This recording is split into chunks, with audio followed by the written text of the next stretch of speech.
Have you ever asked yourself why the Bill of Rights is tacked on to the end of the Constitution? I think a lot of people today might only really know the Bill of Rights when they think about the Constitution, the First Amendment, or maybe the Fourth Amendment, maybe the 10th Amendment. But they're all amendments, right? They were added to the document at the end.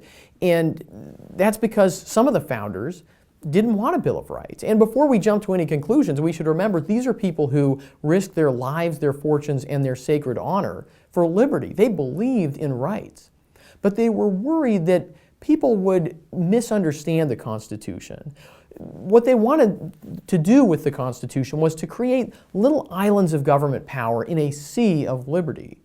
And so they listed it, right in Article 1 of the Constitution, they listed the powers that government had.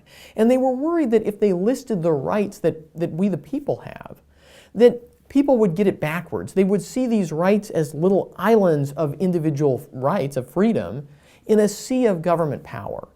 And this was the debate that the founders had, and initially, actually, the people who didn't want a Bill of Rights won.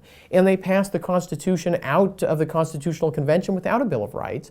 And then some of the anti-federalists, some other people were concerned and sort of bargained a Bill of Rights into the process of ratifying the Constitution. But it's important for us to remember that debate today and to at least take that warning and remember that the most profound protections of your rights in the Constitution aren't really in the Bill of Rights. The most profound protection of rights in the Constitution are in the limitations on the power of government.